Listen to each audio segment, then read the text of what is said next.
Implementing VPNs. Now first, what is VPNs? VPN is actually virtual private network. Virtual private network, that means we create a private network inside a public network.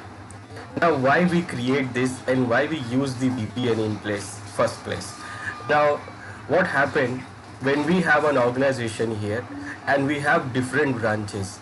Now for example, we have here a main organization headquarter, then we have some medium branch offices, we have some small branch offices, we have some large branch offices. Now when we want to connect them, when we want to connect those branch offices, then mostly what we do, we use the WAN connection. Now WAN connection, we do what? We use WAN connection so that we can use the secure connection in the WAN. In a WAN, that means a private WAN. Private WAN, that means we take the WAN lease lines. We take the lease lines to connect the organization's headquarters to large office, to medium office, to small office.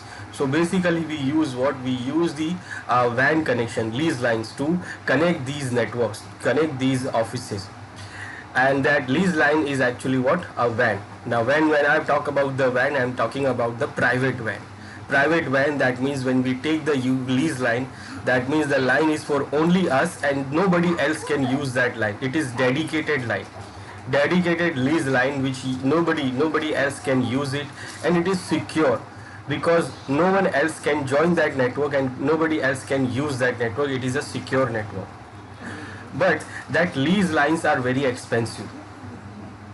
Remember, those lease lines are very expensive. Now in other case, we have the other type of WAN, and that is what? A public WAN. And that WAN is actually internet. Now internet is very cheap, and also it is available almost all the parts of the world very easily.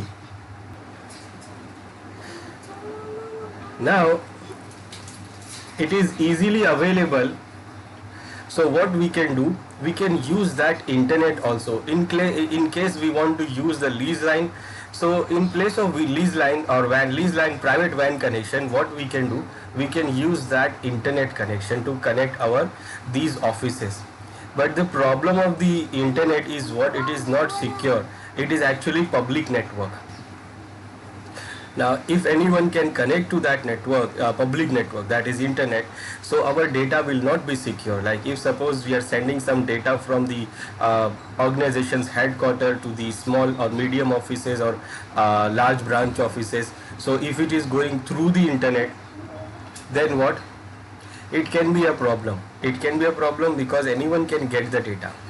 And that is why the organizations use what? They use the lease line. Other problem is what? The service, quality of service. In internet, it is not the internet service providers are not that responsible for your connection. In lease lines, what? They are responsible. They do what? They do the dedicated. They give the dedicated line, and if the line is not working, then they will be responsible for us. And then also they will maintain the security that nobody else can use that line. Now in internet, what? It is not like that. If internet is disabled, then what we can do? We can't do anything. Like internet is disabled, so disabled, when we call to ISP that internet is not working, they will say okay, wait for half an hour, wait for the day, and it will be started. We can't do much. It is not dependable like. And these reasons, most organizations do what? They try to use the lease lines or lease line WAN connections. These are private WAN. Remember, private WAN, that means lease lines is a private WAN. When they connect, so they are dedicated to them, nobody else can use that line, and it is always enabled. Now it is very expensive. Now for example, we can take the lease line between organizations headquarters or large office, or large branch office, or even a medium branch office. Now for example, we have a small branch office, and that small branch office does not have much machines there. Not too much machines are connected there. So what we can do, if we take a lease line, it will be very expensive for us. So what we can do, we can use the internet to connect that small branch office. And even suppose some users are trying to work from home. They want to work from home, and in the home there is only one user. Or suppose the user is working on the site, remote site, and there is only one user. So it is not possible to give a one user a lease line for them. It is very expensive. Or for small branches also, it can be very expensive to give the lease lines. Now in that case, what we do, we use the internet connection to connect those users. Those users who's working, trying to work from home or trying to work from remote sites or also from some small branch offices. So in that case, we try to use the internet connections, but again, internet is not secure. So what we use actually, we use the VPN technology. So VPN technology do what? It creates a private network into a public network. That means what I said, WAN is a private network and internet is a public network. So what we do, we create virtually private network inside a public network, that is internet. So how it creates the private network inside the public network? It is actually created the tunnel. So if we want to connect to these offices like the organization headquarters and the user who's working on the site, remote site, so what we do, we create the tunnel, and that is what the secure tunnel from the user to the organization's headquarters. Now whatever the data will go, it will go through the tunnel, and it will go through the tunnel when it is into the public network. So while it is in the public network, it goes into the tunnel. So when it goes into the tunnel, then no one else can see the data. What is tunnel? Tunnel is actually a secure encryption. So what we use in VPN, we create the tunnel. Tunnel is not a different thing. It is actually doing the encryption, securing the data. So what it do, when the data goes from the remote user, so it will secure, it will encrypt it, and then when it reaches the organization headquarters, then it will do what? It will decrypt here, and then it will be gone into the organization. Now when the organization from the organization headquarters, when the data goes on to remote site, remote user, then it will encrypt in this site, and then it will be decrypted on the other side. While it is in the public network, it will remain encrypted, hardly encrypt, the hard encryption it will be there, so nobody can see the data because it is encrypted. So this encryption tunnel, it is creating the encryption tunnel to connect these remote users or remote user or the user who is working from the home, or also we can use to connect the small branch offices. Now we can use to connect the other branch offices also. If you like, then we can connect them through the WAN, through the VPN also. We can connect them all through the VPN. But still it will be slower than the lease line. So if you need to have a fast network connection, so we can go for the lease line WAN connection. And if we cannot afford all those lease lines for the offices or for the remote users, single users, then we can go for VPN. Now here what we do, we configure the VPN server in an organization, branch offices or large offices or small offices, and then what, we have the server on the organization's headquarters also. So we can connect site to site VPN. This is what it is called, site to site VPN. Then remote user can also connect from the remote server, from the remote site. They can use the dial-up connection. They can use the dial-up connection to connect the VPN server. So we can configure this VPN and use the VPN to connect the remote users through the internet, and that is why it is called VPN. VPN, that means virtual private network. And why it is called virtual private network? Because we create a private network, virtually private network inside a public network, that is internet. So that is why it is called virtual private network, VPN. So when we connect two sites through the VPN, then it is called site-to-site VPN. That means connect two portion of a private network, and the calling router, the VPN client, authenticates itself to a answering router, that is VPN server. So require that you create a demand dial interface, and you can create three types of site-to-site VPNs. We can use the PPTP tunnel, that is a point-to-point tunneling protocol we can use to do the tunneling.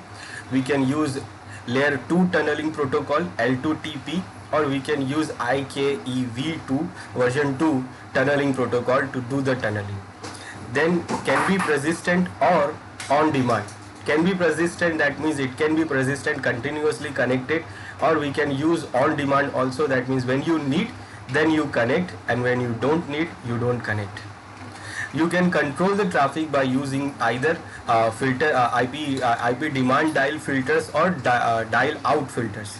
So we have option to filter the traffic also, that we want which user or which clients to go and connect, or which user, which client we don't want to connect.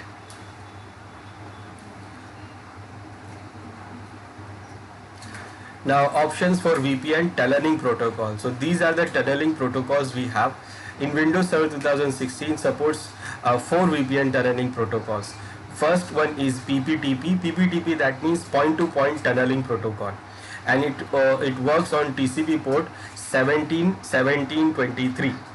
So if we are using this, then we have to enable in the firewall, we have to enable this port so that this protocol will work, this tunneling protocol will work. So what it do, it provides the data confidentiality but not data integrity or data authentication. So it provides the data confidentiality, it do the encryption, but it will not check the integrity of the data, and also it will not provide the authentication. So we can use L2TP with IPsec. So L2TP is what? Layer 2 tunneling protocol or IP security protocol. Now it uses UDP port 500 and UDP port 1701 or UDP port 45,000, and IP protocol ID is 50. Now it uses either certificates or pre-shared keys for authentication. It provides the authentication here, where the PPTP does not provide the authentication. This protocol provides the authentication, and for the authentication we can use either the certificates or pre-shared keys. Pre-shared keys, that means we have to configure the same key on the server side and also the same key on the client side. So they will be having a same key, pre-shared key. Or if you don't want, this is not recommended, this we recommend use the certificate authentication. That means the pre-shared key is not recommended because it is not that secure. So for securing this protocol connection, authentication and connection, we should use the certificate. Certificate will be the best option. Then SSTP, this is secure socket tunneling protocol, and it uses the port number TCP port 443, and it uses what? The SSL to provide the data confidentiality, data integrity and data authentication. So it uses the SSL protocol, same as which we use to secure the HTTP traffic. And when we use the SSL protocol to secure the HTTP traffic, it becomes the port number 443. So basically it uses the HTTPS protocol to send what? The integrity, data confidentiality and the authentication. And for this we need the certificates to secure the connection again. Then IKEV2 version 2, it uses the UDP port 500. It supports the latest IPsec encryption algorithm to provide data confidentiality, data integrity and data authentication. So this one uses the IPsec protocol to provide the security and authentication and integrity both. Now for authentication. For authentication, VPN uses these options. First one is PAP. Now PAP means what? Password authentication protocol. So password authentication protocol is the simple authentication protocol. It uses the plain text passwords and typically used if the remote access client and remote access servers cannot negotiate a more secure form of validation. So it actually not that secure. It is not that secure because it uses the plain text protocol, plain text password, and we use only this option when the clients or server is not able to do the communication. Suppose the client is not supporting. We are using Server 2016 in the server side. In the client side, if suppose we are using the older version or some other thing, then which is not supporting the secure versions of the other secure protocols for the authentication, then we can use this PAP also. It is the security level for this is the least secure authentication protocol, and does not protect against replay attacks, remote client impersonation, or remote server impersonation attack. What it do here actually, in the server side, what we have the database of username and password, and in the client side we use the username and password to authenticate. So when the client try to connect, it says what is your username and password. So client has to send the username and password. So client do what? Client here type username and password here. Now that username and password will go through the network to the server, but it goes in a plain text. In a plain text, that means anyone who captures the packet here in between, they can see the username in a clear text, and also they can see the password. So it do authenticate, but it do what? It do it in the plain text form. So plain text, that means anyone can see the username and password. And also in this case only it is authenticating the server. That means client is the server is authenticating the client. Client is not authenticating the server. That means server knows that this is my client, but client does not know that this is my server. That is what here it can be. We can have a client impersonation or remote server impersonation attack. So this can also be a problem. That means attacker can impersonate like a server and try to use the client. They can authenticate the client, try to impersonate as a server, and also the attacker can do what? They can impersonate as a client and authenticate to the server. So it can have a both type of attacks, but we use only this protocol when in case all the server and client does not support or these other authenticated protocols. Then we have CHAP. Now CHAP means a challenge handshake authentication protocol. It is called challenge handshake authentication protocol. Now the challenge response, it do what? A challenge response authentication protocol that uses the industry standard MD5 hashing scheme. And the security level for this is an improvement over PAP, password authentication protocol, in that the password is not sent over the PPP link and requires a plain text version of the password to validate the challenge response. Does not protect against the remote server impersonation. Here it cannot support the remote server impersonation. If suppose the server is trying to the attacker is trying to impersonate as a server, then client will not able to know that. Now what it do here in the CHAP, what happens? We have a server. So how it authenticates? Just like the PAP, but it is the improvement in PAP. What it do? It uses the it does not send the plain text pass. Very simple. Here in the server side we have the database of username and password, and when client try to connect it, so server actually send the challenge. It says I want to have this kind of encryption or this kind of hashing algorithm or this kind of method for your response. Now as a challenge, user will do what? Here user type the username and password here. Now username and password, when it goes through the network, so username will go to the plain text, but the password will not go as a plain text. It will use the hashing algorithm here, and hashing algorithm it use MD5. So do what? It will hash the password with the MD5, and that hash value it send on to network. Now when the hash value reaches the server do what? Server sees the hash value, then the password which it has, it will hash that password also with MD5, and then it will try to match the both hash, are they equal or not.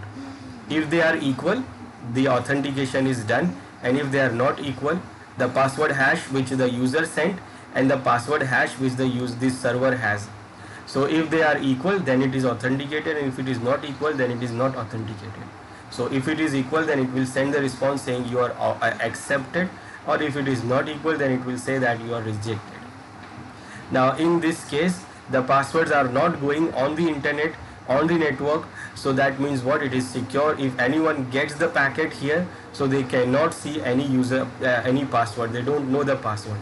Not like in a PAP can be if anyone intercept it, they can see the password, but here they cannot see the password. But here what is happening, the server is the only server is authenticating the client. That means the server knows that this is my right client, but attacker can impersonate as a server, fake server, and client will try to authenticate and it will make authenticate to the fake server. So it can be a remote server impersonation attack, and that can be possible here. Then we have Microsoft CHAP version 2. This is same as the CHAP Challenge Handshake Authentication Protocol, but it is version 2 and it is defined by Microsoft. It is an upgrade of MS CHAP version 1. Now provides two-way authentication, also known as mutual authentication. The remote access client receives the verification that the remote server, access server to which it is dialing in to, has access to the user's password. Then it provides a security, then it is provide the stronger security than the CHAP. Now it is same as the CHAP, this normal CHAP, but it do what? It actually do the two-way authentication. Two-way authentication, that means the server will authenticate the client and the client will authenticate the server also. So both party will know or make sure that the right server I am connecting, client will make sure the right server I am connecting, and the server will make sure that the right client I am connecting. So this is what we can say, the strong security than the normal CHAP.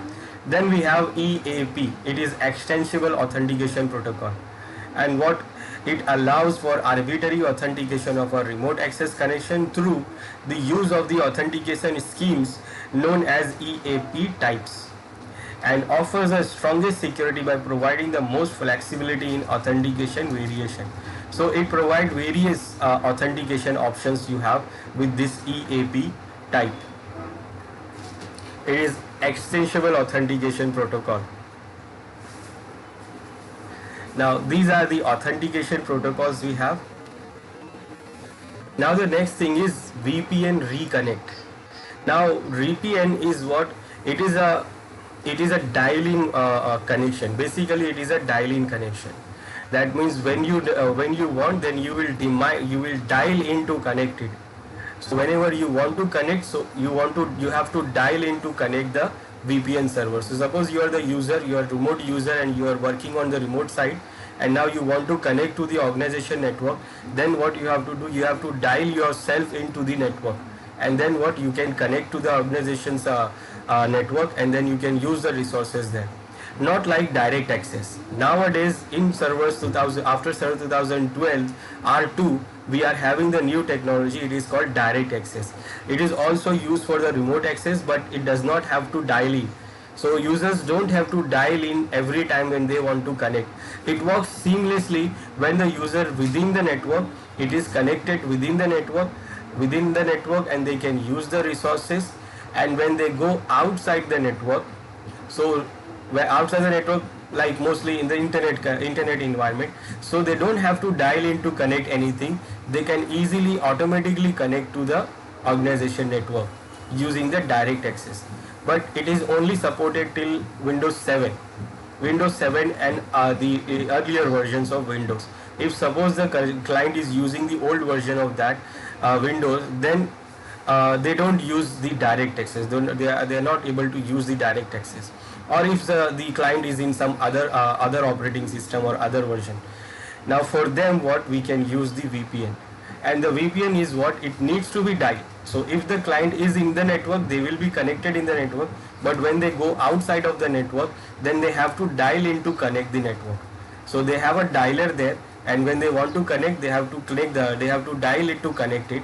Like they have to select to connect, right click and connect, and provide the username and password, and then they will be able to connect. Now we have VPN reconnect option also. Now this VPN reconnect do what? It maintains the connectivity across the network outage. And VPN reconnect do what? It will connect automatically. So when the user goes outside the network, so it does not have to connect again. It will reconnect the client directly to the VPN network automatically. It provides a seamless and consistent VPN connectivity and uses the IKEv2 version 2 tunneling technology, and automatically reestablishes the VPN connection when connectivity is available. So when it is available, the network is available, the internet is connected, and if it is in outside the network, if it is connected to internet, then it will automatically dial the VPN connection, and it will connect the user to that organization's VPN network. It maintains the connection if users move between different networks also. Different networks, that means suppose this user is outside of the organization network and it is connected to the internet, but suppose it is connected to this network here, this wireless network, then it moves on to other wireless network. So it is moving from one network to other network, other wireless network. Now when it is moving from other network, also still it will be redial and connect automatically. Virtually it works like a direct access. So it provides the transparent connection status to user also. It provides the status also that where it is connecting and where, is it connecting or not connecting. Then there is one more feature we have with the VPN is called app triggered VPN feature. And this app triggered VPN enables an app to trigger a VPN profile automatically. That means in a user machine we have a VPN connection and we have a profile created, but when we want to connect them, so we have to right click and connect it to connect the VPN server. But suppose we have some applications and that application need to be the need the connection to the organization server. So whenever we start that application, we have to connect the server, VPN server. So what we can do, we can configure that application with this app triggered VPN feature.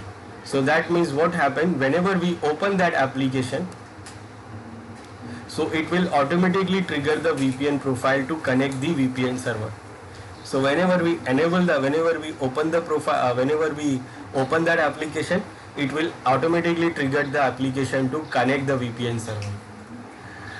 So app triggered VPN enables an app to trigger the VPN profile automatically, and we can configure this app triggered VPN by using the add VPN connection triggered application command from PowerShell. There is no graphical option to configure it, we can configure it from this command. And domain member computers do not support app triggered VPN. So if suppose this client, this member is this machine, this client is member of the domain, then it does not support this feature. This feature is for the work group machines, and also this is the benefit of VPN, that when you are not a member of the domain, still you can connect to the VPN server. But in the direct access, user must have to be a member of the domain. This app triggered VPN requires that you enable the split tunneling for the VPN profile also. So if you are having the VPN profile, then you can do what? You can enable this app triggered feature for any application, but also you have to enable the tunneling, split tunneling feature also from the VPN profile. Now implementing VPN. So now let's see how we will implement the VPN. Now first, what we need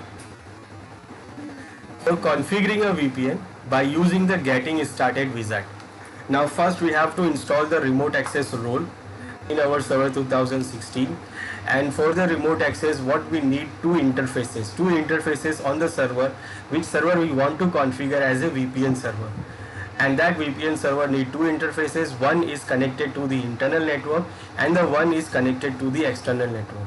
Without that you will not be able to run this. So first we have to configure two interfaces, then we have to install the remote access role, and then what? We can configure it using the getting started wizard. So configure VPN by using the getting started wizard in the remote access management console. And requirement what? Requirement for the VPN server configurations are include the two network interfaces. So one for the public and the private network. So we need two network interfaces, one for public and one for private. Then also we can use, we have to use IP address allocation also. Now IP address allocation, that means when the client connect the VPN server, so they will get a IP address of our organization's internal network, so that they can connect our internal organization's network any resources by using that IP address. So they will get the IP address. Now it is on us we can configure static pool, or we can use the DHCP server also to provide the IP addresses to the VPN client. So whenever the VPN client connects, they will get the IP address of our organization. So either we can use a static pool, which pool we can configure directly in our remote server, remote access server, that is VPN server, or we can configure the DHCP server also. We can use the DHCP server. Then authentication provider. Then for authentication, we have to configure the network policy server. Now this network policy server will automatically install this role will automatically install when we install the remote access server. So in this network protections policy server, we can configure the radius server to provide the authentication to our VPN connection, or we can use the VPN server itself for authentication if we don't want to use the network policy server, radius server. Then we can use DHCP relay agent. We have to consider this also if suppose the IP addresses are providing after the router also in the different subnet. We have to consider this. Now membership in the local administrators group or equivalent. Now for configuring this, whenever we are configuring, if it is configured on the particular machine, so that machine, the user which we are using to configure the VPN, that user must be member of that local administrators group of that local machine. If we are using the domain administrator account, then the domain administrator account by default member of the local administrator groups. So it has all the rights on that local system. If we are not using the domain administrator account, then we have to make sure the user account which we are using, that user account must be the member of the local administrators group.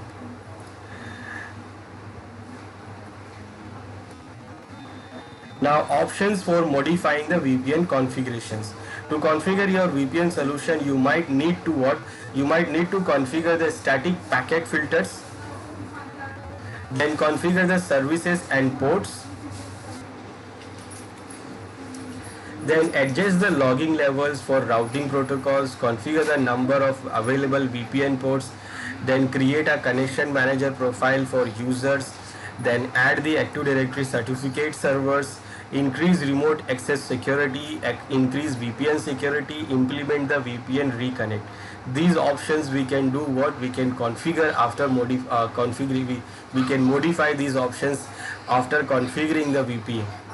So these are the options. These are the options are there. We can configure this after. We can change these options. They will remain on the default. So we can change these options, modify these options after configuring the VPN.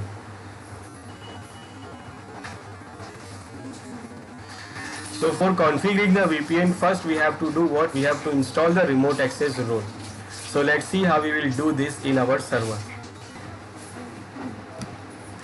Now this is our server 1, and this is the domain controller. It is having the Active Directory services installed, and also I have configured the DHCP here also. So we can use the DHCP also. Now we have option like if you want to use a DHCP, then we can use DHCP, and if you don't want, then you can create the static pool for IP allocation also. So when we configure the VPN, we have both options available. We can use both. But if we are having already DHCP server, then we can use the DHCP server for allocating the IP addresses. So this is our domain controller. And now what? We have another server 2, which we will use to configure as a VPN server. So if we want to use DHCP, so in the DHCP we must have a scope created. So there is a scope. I have already created the scope here. This is the pool of IP addresses available, which is excluded these addresses. Right now no lease is there. But when we configure the VPN server, then VPN server will do what? It will allocate some IP addresses from here, from this DHCP, if we use DHCP. So this is our domain controller and DHCP server also. Now let's go to server 2, where we will configure the VPN. Okay, now this is our server 2, and it is a member of our domain, and it is having two interfaces connected. One is having this IP address, public IP address. One is having the private IP address, and I have named these interface as a external and internal, so that we know that this is external interface and this is internal interface. Now for configuring it, first what we do, we install the role remote access. So I will go on to add roles and features, and I will select to install the remote access role. Okay, next, no feature I want, and these are the things which we can configure using the remote access. We can configure deploy the direct access, we can deploy VPN, web application proxy for ADFS servers, and also we can configure normal routing. Now this time we are going to configure VPN, so we can select this direct access and VPN. It is going to install these features. If you want, then you can go on to select the routing if you want to do the routing also, routing and netting. And if you don't want, if you want to go for web application proxy for ADFS, then you can select this also. Now this routing is for doing the routing and NAT support. It is doing the NATing also, and this is for web application proxy for the ADFS server. Now we don't want to do that, we want to configure the VPN, so we go on to select this, and then it needs the IIS server, so we'll select the automatically selected it is, and now we are going to install this.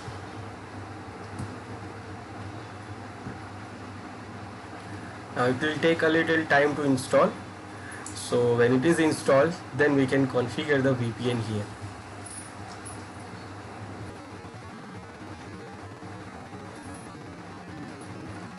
Now this remote access role is installed here, and we have the option here to start the getting started wizard, or if you don't want, then you can close it. You can still start it from here, or also you can start from remote access. You can start from the remote access management console, but when you want to configure the VPN, then it will take you back to the remote access routing and remote access console. So when you select the VPN, we want to deploy VPN, then it will automatically take you to the remote access routing and remote access console, because the VPN we can configure only from routing and remote access console. From the remote access management we can configure direct access, and also we can only configure this web application proxy. See, I will open the getting started wizard here, and if I select deploy both, so it will open both and it will try to configure it. If you select only direct access, it will open the remote routing and remote access management console, and if you select the VPN, then it will open routing and remote access. So if suppose we select the VPN, so it opens the routing and remote access console.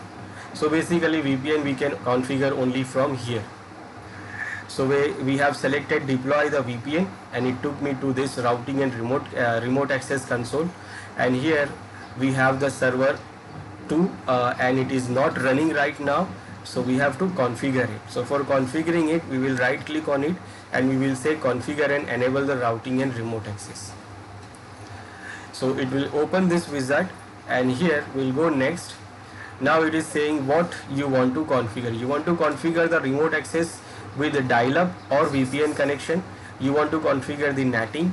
You want to configure the VPN and NAT. You want to configure the secure connection between two private networks. You want to configure the NAT routing only, or you want to go for custom. So if you select this, suppose I select first option, dial-up and VPN, and when I go next, so it gives me two options, whether I want to select VPN or dial-up, or we want to select both. And if I go for same as if I go for all of these, and if I go for custom, then it will give me all the options, the options which is we have installed. Remember, we have not installed the routing, so the routing is not here, so it is only LAN routing here, but I want to configure what VPN, so I will select VPN here. Then I will go next here. Now it is saying here that completing the routing and remote access server setup wizard, you have successfully completed now, and summary selection, what we have selected to configure VPNs. Now it is when it is done, now we don't have to do much more thing. Now we have to finish it here, so I will say okay, done.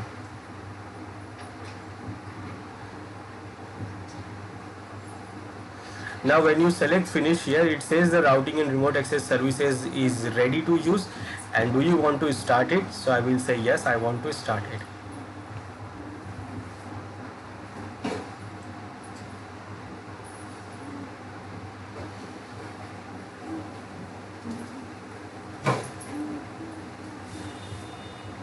And now we can see the arrow is up and it is now started. Here, after configuring, we see the interfaces here, internal, external, and we can see these ports. These are the tunneling port or protocols we have with the tunneling port. So every protocol has multiple ports running for doing the tunneling or for connecting the users. So these are the different, and all of them are ready. If you want to modify these port options, you want to increase or decrease the ports, so you can right click on it and then you can go on to the properties and then you can select here. Now right now you can see we have SSTP ports of 128 port, we have IKAV EV2 port is 128, this L2TP port is 128, this all of them is 128, PPOE is only 1. So if you want to change this, so then you can select and change how many ports you want. So you can change the port options. Then client connection, it is not showing any. This is the logging option here. Then other options, we have DHCP relay agent also there. If we want to configure, it is already there. It is already configured DHCP relay agent, and it is already selecting the internal interface for DHCP relay agent. If anyone wants to get IP address, it will provide that from here for the DHCP server. Now if we want to change the other options, so we right click on the server and go to the properties, and from here we see the other options like this. IPv4 is LAN and on-demand routing is there configured. IPv6 we have not configured. IPv4 remote access server. So this is only working for IPv4. If we want, then we can enable IPv6 also. Then here we have the security options. Now security option is this. It is by default, it is using the Windows authentication. Remember, it is using Windows authentication. It is not using the Radius NPS server. If you drop down it, then you can have an option to select the Radius authentication. That is network policy server, and it is not selected. By default, it goes for the Windows authentication. For accounting, it also goes for the Windows accounting. It will not go to Radius. If you want to configure the Radius, then network policy server is already there. This network policy server is also installed with the role or with the remote access role. So right now we are not using it. So when we configure by default the VPN, so it will not go for remote access role, Radius server. By default it goes for Windows authentication. Now for authentication method, by default it use the EAP authentication. Now this EAP actually goes for network policy server. It select the EAP option if you are using the network access protection NAP and use NPS to configure all other NAP settings. Now if you select this option for authentication, then it will ask the user, it will ask the client to connect with this using EAP. Now it is not using EAP, it is using EAP, and in EAP it using the NAP, network access protection. Now network access protection is actually what it is a health checking protocol. It do what? It checks the health based on some condition of the clients. That means if we will configure the conditions, so it will try to match the condition and it will say the user, the client is healthy enough to connect or not. Now for example, let's say I will say that if the firewall is running, then only the client is eligible to connect, and if the firewall is not running, then the client is not eligible to connect. So what this NAP will do, network access protection will do, it will check whenever the client try to connect, it will check the firewall of the client. If the firewall is running, then only it can connect, and if the firewall is not running, then it will not allow the user to connect. But if we are using this, then we have to configure the network access protection also from the NPS server, network policy server, which is not configured by default. So it is not configured, so right now I will not select this. Then Microsoft Encrypted Authentication Protocol version 2, that is what this MS CHAP version 2 it is going to use. Now if suppose you have a client which is not able to support this, and if it is not supporting this, then you have to enable other protocol also. So you have to enable this also, like if suppose the user is not able to support, so it will go on to support this. And if your user is not able to support this, then you can go on to select this also. You can enable the PAP also. And if it is not able to support this, then you want to use another method like the certification, then you can allow this also, the allow machine certificate authentication for this also. Then if suppose you want that unauthorized connection, then you can go on to select this also, that allow remote system to connect without authentication. So we can use this also. If suppose the client is not able to understand all of these methods, then we can select this to connect them, but it is not secure. So this EAP, it is not configured. These network access protection policies are not configured right now, so I will remove this. And if we want, then we can use this network access protection server to configure the network access protection policy, and then we can use this also. Right now I'm not using it. Instead we are using the Windows authentication, but still it will try to connect the network policy server for the NAP, for the network access protection policy. So I have removed it from here because I'm not connecting the network policy server radius server here.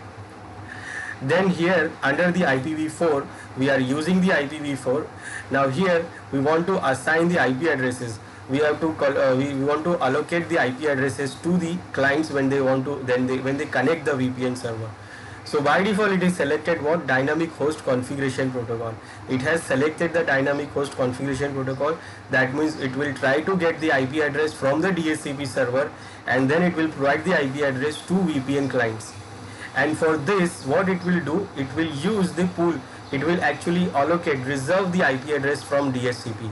So we have a DHCP server available, so we can check on the DHCP server. Now here on server 1 we have a DHCP server. So when we go to the DHCP server and this leases, when we check the leases, I will refresh it. So you can see these 10 addresses are already reserved. These addresses are reserved by this server 2. This server 2, because it is the remote access server.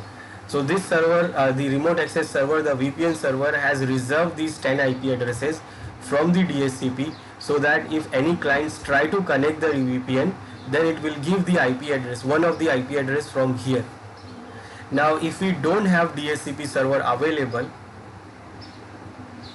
so we can remove this option. We can go on to select the static pool address, and we can add the pool here, start IP to end IP, and it will give these only IP addresses to clients. So if the client connects, so they will get the addresses from here, from this pool which we configured here. Now we have a DHCP, so I'm going with the DHCP. I'm not removing this option.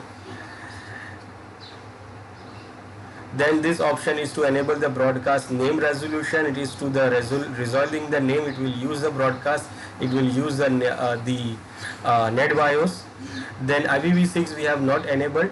It is enabling the forwarding also, enable the default route advertisement, but we have not enabled the IPv6 for VPN.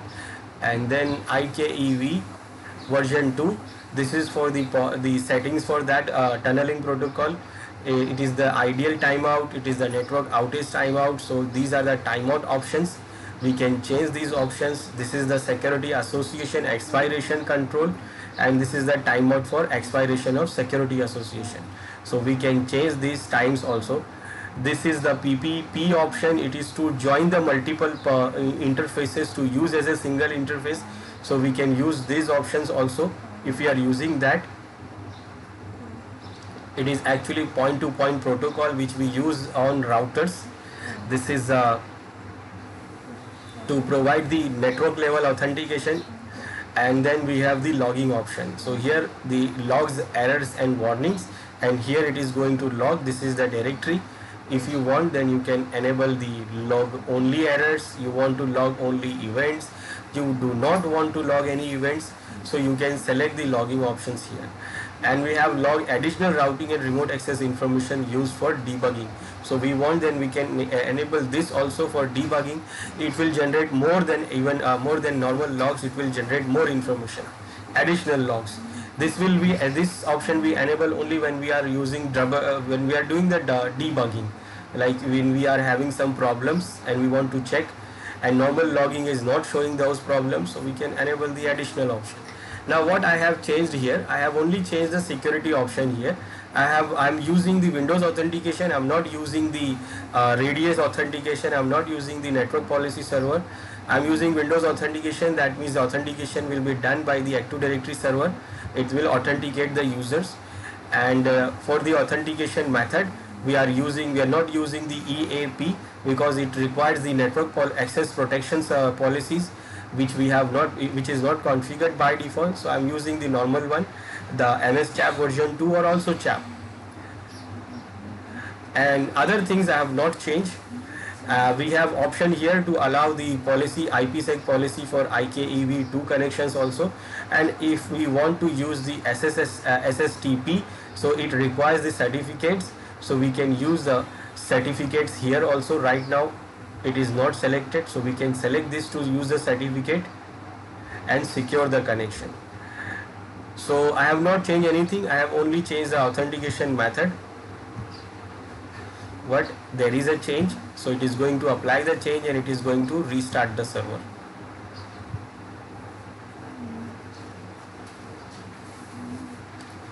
Now our VPN server is configured. Now we'll go on to we will configure the client to use the VPN. So now we will go to Windows 10 and try to configure the Windows 10 to use the VPN. Now this is our client. Now this client is not a member of the domain and it is not required for VPN. If we are configuring the direct access, then we need to this client member of the domain. But if we are using the VPN, then it is not required that this machine will be the member of the domain. It can work even in the work group also. So right now it is in the work group. We can see that. I will go to check the properties of my computer, and in this it is showing here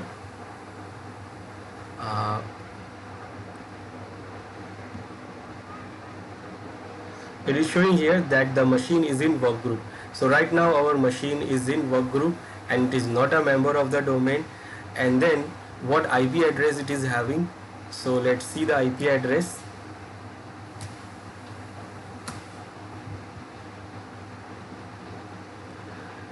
So it is having only one interface, and this interface is having the IP address of 130.0.0.2.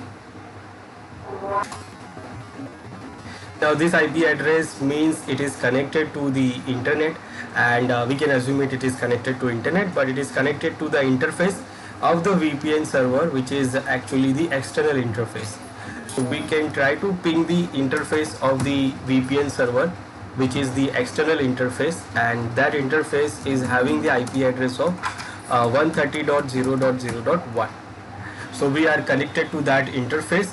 That means we can connect the VPN server through the external network, external interface. We cannot connect to internal network, that is 192.168.0.0, and the domain controller's IP address is 200, and it is not connecting. It is a network failure because our machine does not have this IP address. It is not in this network. Our machine is in this network. Now from this network we connect the VPN, and when we connect the VPN, so VPN server will give the IP address of this network to connect to this server and the resources of this network. So how we will configure the VPN? So first what we will do, we will configure the profile here. We will configure the VPN profile, and for that we will go to the network and sharing center. So right click on this network interface and open the network and internet setting here, and goes on to setting, Now we have to go to the control panel settings. So we'll go here to network and sharing center. Now from here, network and sharing center, we have option to set up new connection. So we will select set up a new connection or network. Now here we have two options. We have option to connect to internet. If you are connecting through the broadband dial-up connection, we can set up a new network for the router connection, and this is for VPN. So we will select this VPN connect to a workplace, which is used to configure the VPN connection. I will go next here, and we have two options here. Dial directly. If you are using the dial-up connection through the mobile phone line, this is to connect directly to a phone number without going through the internet, and this is what the VPN connection. So we will select the VPN connection here. Now it is saying that there is no internet connected. Because there is no internet connected, it says the VPN connection will go through the internet. So it is saying there is no internet connection here. So it says here, I will say set up an internet connection right now, or I can say I will set up the internet connection later. So right now I'm not having an internet, I'm doing it for my local network. So what I will do, I will say okay, I will configure it later. Okay, and I'm creating the profile here. So it is asking me to give the internet address. Now in case of real environment, we will give the address of the public IP. It will be the public IP of our VPN server. So in our case, it is this IP, and this is the public IP. And if it can be resolved in the internet, so we can give the name also. If it can resolve on the internet, or if it is not resolving, then we can give directly IP address also. Then we have to mention the name of our network connection. Let's say this is my name, and here we can select this to remember my credentials. So whenever I used to connect the router VPN connection, it will ask me the username and password, and whatever the username and password I will give, it will remember for me. So it will remember, it will cache it, so that whenever I next time it will connect, so it will do automatically. I don't have to type again and again, but when I reboot or log out, the cache will be cleared. Then also we can select this option to allow other people to use this connection. That means right now I logged in as this user account, so I can use it for myself only, and if I select this, then it will be selected for other users also. So if other user logged into the same machine, they can also use this profile.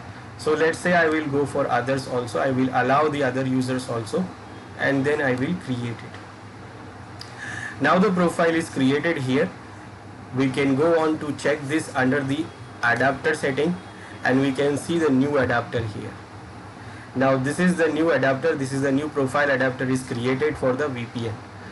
Now if we want to connect it, so we can right click here, and then we can select to connect from here, or we can go on to settings, and in the setting we can go to VPN. Like from the Windows setting, we can go to network and internet, and from there we can go to select the VPN, and here we can see the VPN connection, or we can add the new VPN from here also. Now if I select this, it gives me the option to connect. Also the advanced option it shows, and also it shows to remove this. These advanced options, it is actually not that advanced. It shows only the information here, that this is the connection name, this is the IP address. Right now we have not sign-on type is the username and password. Right now it has not any cached any username and password, because we have not logged in. And if it is cached anything and you want to remove the cache, then you can clear from here. And if we are using the proxy in our network, then we can mention the proxy also. It is not that advanced options we have. If you want to get the advanced option, then you have to go to control panel. To get more advanced option, from right click and go to properties. Now I will try to connect first. So I will select this and I will try to connect.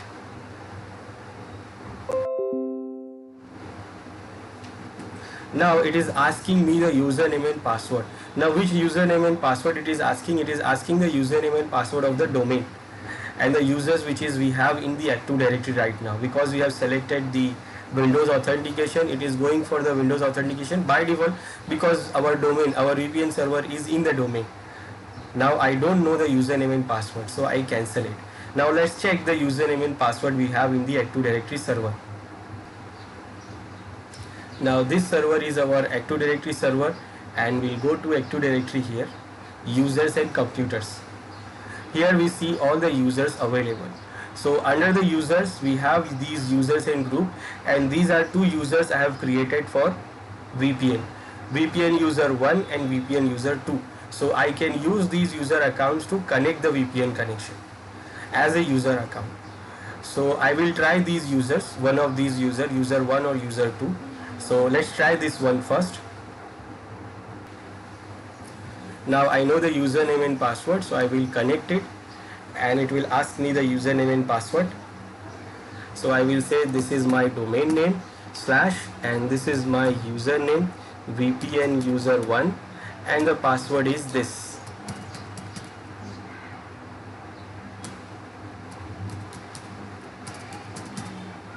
And OK. It is trying to verify the sign-in info, trying to connect, and it is connected now. Now when it is connected, we will go to see the IP addresses here. IP config. Now we can see here, this is our local IP address which was there previously. Now it has been added this IP address, and this IP address is coming from VPN server. You can see now we are getting one IP address also, 192.168.0.9, and this is what we are getting from DHCP, and it is coming and it is giving me the domain name and everything else. Now we can connect it. Previously we are not able to connect the server. Now when I try to ping it, I am getting the reply. I can use the resources from the server, I can use the share folders, I can use any websites or anything from server, because now I am connected to server. We can see we are connecting the domain controller, we can see the share folders, we can access the share folders also, and any other resources, because now we are connected. And when you see this IP is coming on to this interface, this VPN interface. So when you go on to select the properties, you can see you can check the status.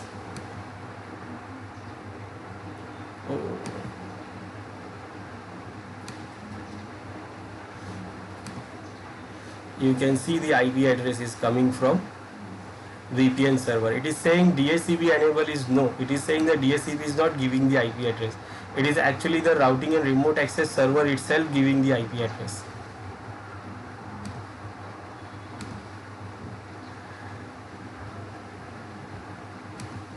Now I will disconnect it, and now when I go to advanced, I can see that it has cached the option here.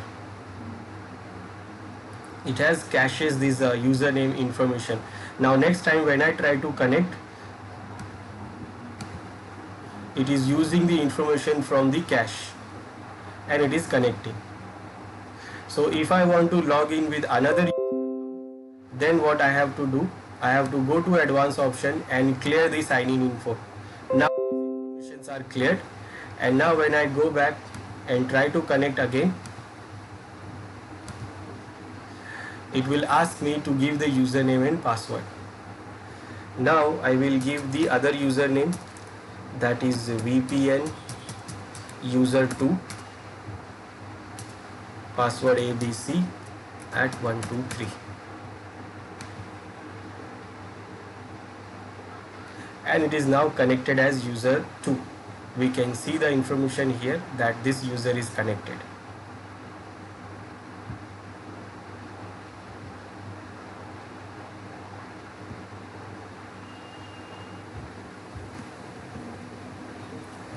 Now it was connecting very easily, But you know, when you configure your VPN, so you will see some problems. Now when first time you configure it, so first time when you configure it, so by default it is not going for NPS server. It is not going for the network policy server for connection, for authentication or for connection policies. But the user which we have in Active Directory server, those users are going for the NPS server for the policies. Remember, we have not configured the server to go to NPS, but the users, they are going for NPS. And what happened when you try to connect, you will get error. By default you will get this error. You will get this error, you say connection was closed. It is closed by the remote host, and I will try again and I will get this error.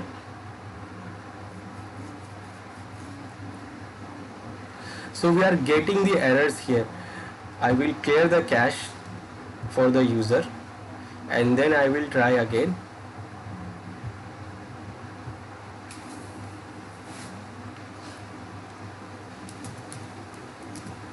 And VPN user 1.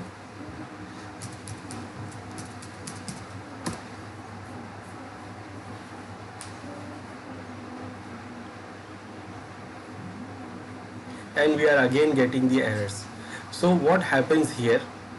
First, you have to check that the authentication protocol is matching or not. Now here on the server, when you check the domain server, first check your VPN server. So on VPN server, we configure the authentication protocol. Here under the security authentication method, we have selected Windows authentication. We have not selected the radius. That's okay. Then authentication method, we have selected this MS CHAP or CHAP. We have not selected EAP because we are not going for network policy server to create the network access protection. So we have not selected that here. Now we have to see the client that what it is selecting. Now in a client, it is not showing advanced options here.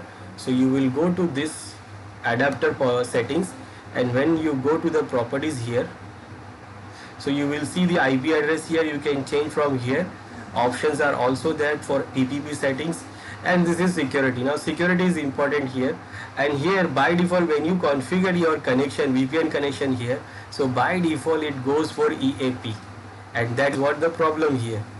We have a problem here that from the client side, this VPN profile is trying to use the EAP, and in the server side we are using this MS CHAP version 2 or CHAP. We are using these.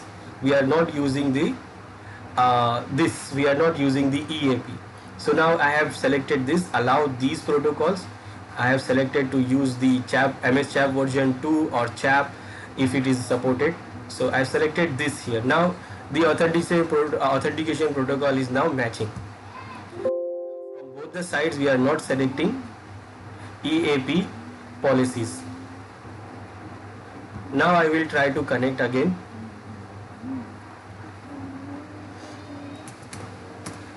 So when you face these problems, you should see that whether you are having the right authentication setting for the user or not.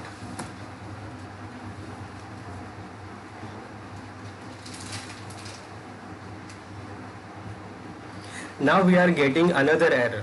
What the error is saying? The connection was prevented because of the policy configured on your remote access VPN server, and specifically the authentication method used by the server to verify your username and password may not match the authentication method configured in your connection profile.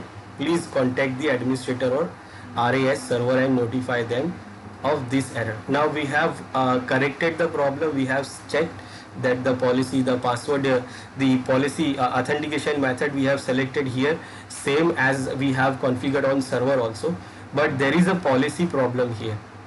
Now when you check the domain controller and when you see the users, now this is our domain controller, and on the domain controller when you check the properties of users and you go to dial in property, So by default they have selected here, this is a default setting, that control the access through NPS network policies.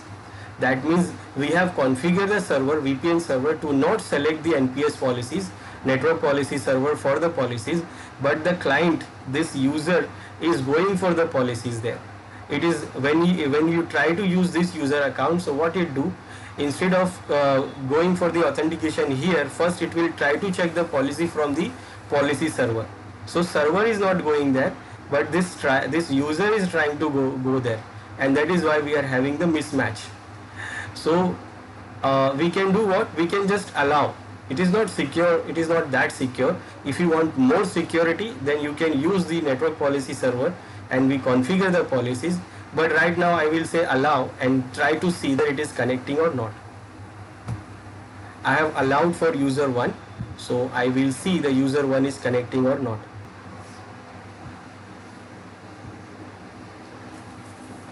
Now I will use the same username, VPN user 1, and try to see is it connecting or not.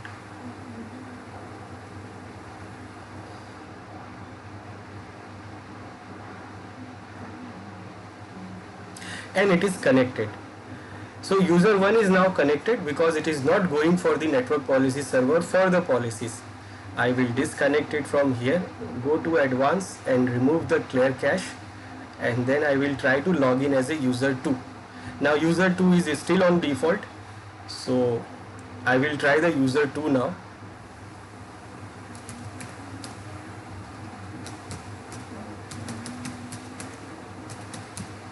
Now remember, user 2 is still on the default setting and it is giving the error. So user 1 is connecting because we have allowed the user 1, but user 2 is not connecting because it is asking for the policy. Now asking for policy, that means it is very secure, it is more secure than the normal access. So what we can do, we can configure the policy, we can configure the radius server, and we can configure the the VPN server to use the radius server, and then it will be more secure VPN connection. So let's see how we can configure the policy there also. So on domain controller, instead of allowing the user directly, we can say that user should go to network policy server, and then we configure the policy and also we configure the VPN server to use the policy. Now first on the VPN server, what we will do, we will configure the VPN server to use the radius server, to use the policy server for policies for the network authentication. For that we will go to the properties of the server, and instead of selecting the Windows authentication, we will select the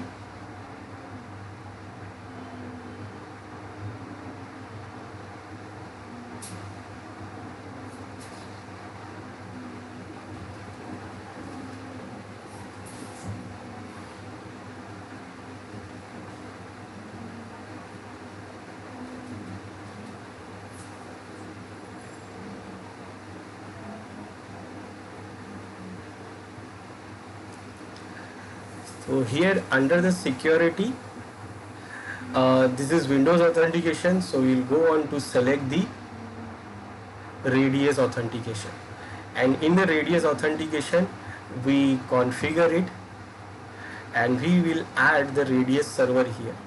So here I will add the radius server name or IP address. Now this is this server itself a radius server. I will mention this server2.sci.com. This is our radius server. Now we can use the shared secret to contact with the radius server. So VPN server and radius server will do the authentication, do the secure communication by using the shared secret. Now this is important. If you are using the same server as a VPN server and same server as a radius server, NPS server, then we should not give this password, shared secret. And if it is not, if it is a different server, then we have to make sure that we have to use this share secret. So if you want, then you can change and you can add the share secret here, whatever the secret, like this same That means the same password we have to configure on the Radius or the NPS server also. Always use the message authenticator. We can configure this also. This is the timeout and option and port number. So I have selected this server as a Radius server for this VPN server.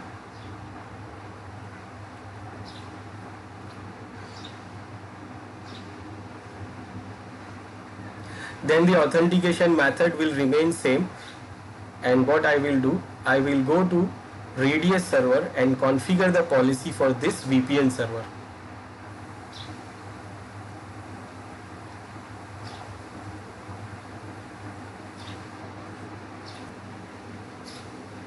Now I will go to select the network policy server.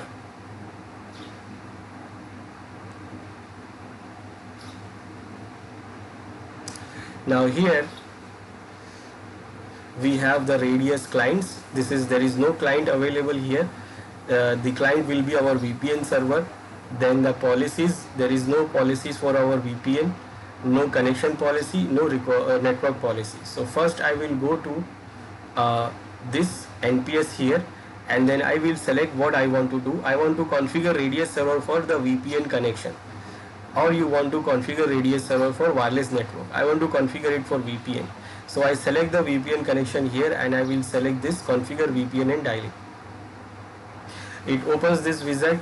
Here we have to mention the name for our VPN. So what we want, dial up a VPN. So I want for the VPN, and it will give the name, default name here, or we can change the name whatever if you want. I will go for the default. Then here it is saying who is the Radius client. Now here we have to add the VPN server. Now it says if it is a local server, then you don't have to add it. It says if the local server, local computer is running the routing and remote access VPN server, it is automatically added to the list. So you don't have to add it. So if it is local, then you don't have to add it. And if it is a remote server, then you have to add it like this. You have to add the server's friendly name. Then you have to add the server IP or name and verify that this is your server. And then the share secret, if you want, then you can add the share secret. We have already added. So here we are adding the same share secret which we have created on the VPN server. Then next, now here you want to use which authentication for you want to use the MSCHAP, or you want to use the MSCHAP version 2 or version 1. So you can select that, or you want to use the extensible authentication protocol EAP, and that will support what smart card certificate EAP or these are. So we don't want this, so I will not select this. We have not selected on VPN. Then it is saying to select the group, add the group which users group you allow. Now if you want to allow only some particular groups of Active Directory, so you create the groups, add the users on the group, and add the group here.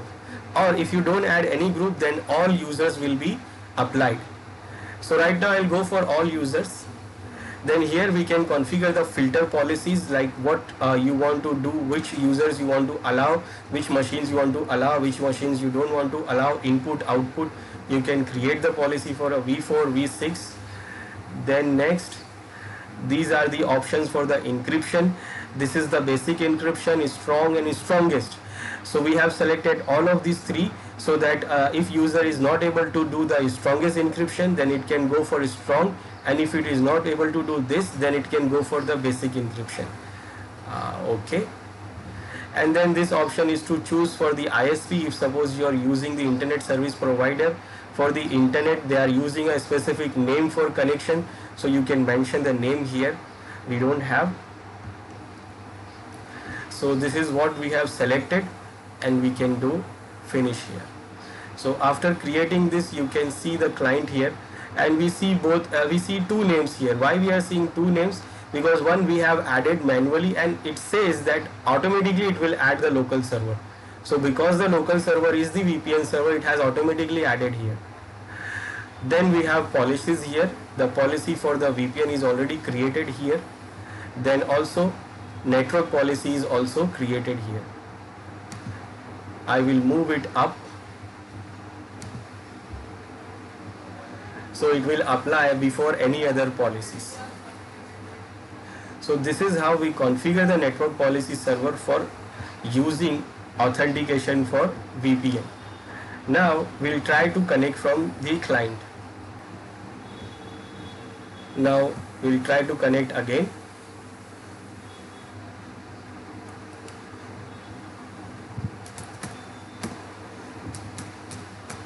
VPN user 2.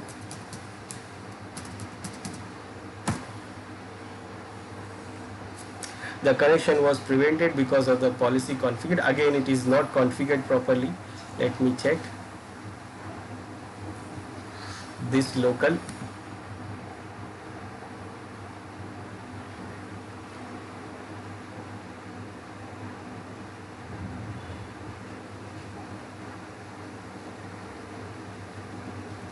Okay, it is okay from here. Okay, we have not selected for accounting, so accounting is also now for Radius.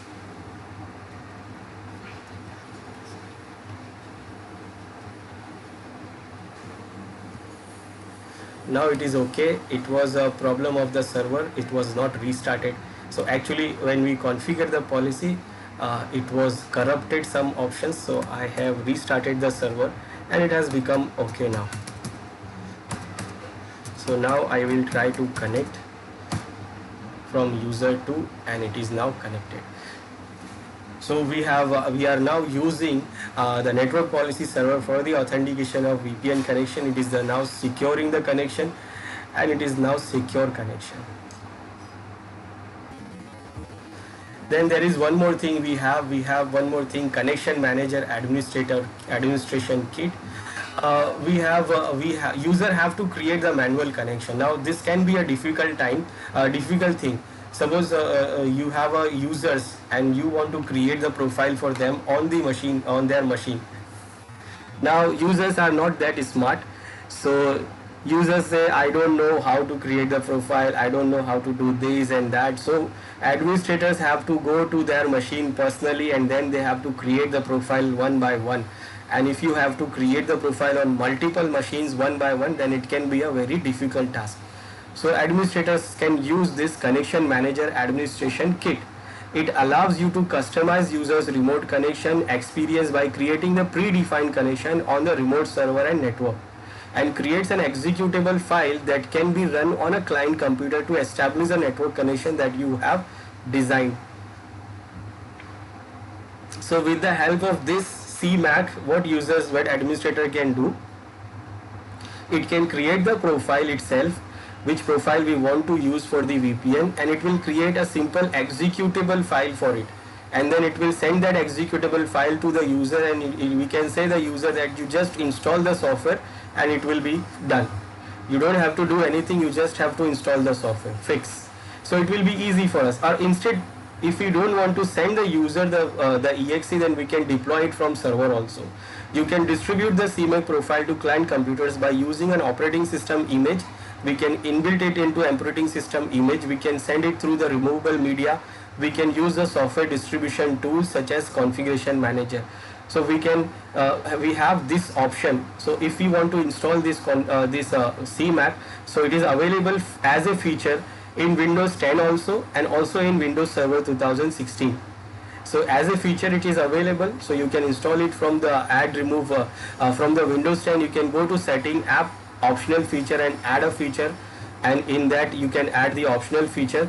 Select the optional feature and you can add this RAS connection manager administration kit, or you can select it, you have that feature available in Windows Server also. So you can create the profile by using that feature, and then what you can do, you can distribute the distribute the exe, the executable, by using the connection manager. You can use the Intune, or we can use the group policy and design the script to deploy the application everyone, that means the one which want to use the VPN connection. So it can be automatically created the connection, and we don't have to go to every machine to create the connection. As I said, it is available on client machine and server also. So if you go to manage, add roles, and you try to you go to install the features, so you will see it is not a role. So you go to features, and then you will see here this remote access connection manager administration kit, and it is installed. It installed because we have installed the remote access server role here. So when we install the role, it installed by default also this. So we can do what, we can use it. We can go to tools, and here we have connection manager administration kit. Now we can open this and we can create the profile. We can create the profile for Windows Vista or above, or Windows Server 2003, XP or 2000. So my machine is above the Windows Vista, so I select that. Then we want to create the new profile, or you want to use the existing profile which is already created on Windows 10. So if you are using it on Windows 10, so you can use the existing profile also. I will create new profile. Then you can give the service name for it. I will give this name as my VPN for Sai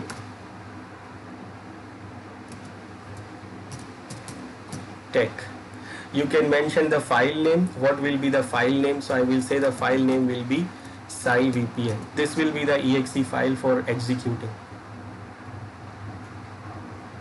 Next, then you want to add the realm name. No, we don't have realm name right now. We have, then we can add it. Then you can add the existing profiles, we don't have. Then we can create the support for VPN, the VPN phone book from this profile. We can add the phone books, we don't have. I will go on to go only. We can add the phone book from file if you have. It will automatically download the phone book update.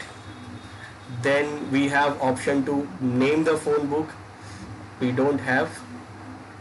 Your phone, you must, okay, if you have selected the automatic option, then you have to mention the way from where you want to download automatic. So this is the connection we have created. Then do not change the routing table. If you want, then you can change the routing table also. Then you have proxy, then you can add the proxy options also. Then here you have to add the custom, like you have to add the action perform additional task for the client computer. That means when the client connects this profile, then you want to run some commands there. So you can add here description, program, parameters. So it will run these programs when you connect this profile. Then you can change the picture also, profile picture. This is the default one. Let's say I have one profile picture here. So I have added this. Then you can add the profile picture in this side also. I will go with default for this. You can change the icon also. I'm going for default. Then you can change the default file, help file.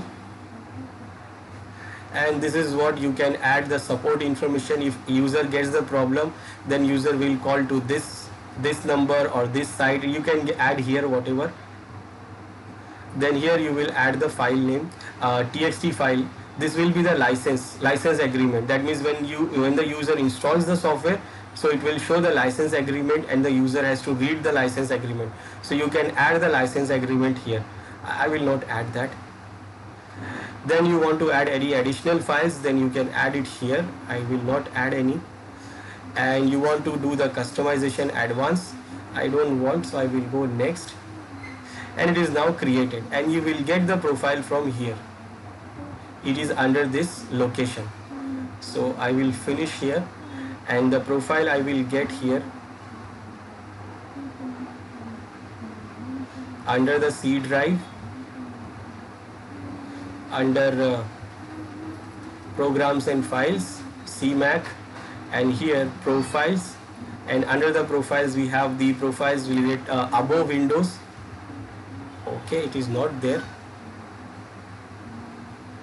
Okay, it is not there. I think it is on this one, programs and files. Okay, it is here. Now this is the folder and this is the file. This is the exe which user has to execute.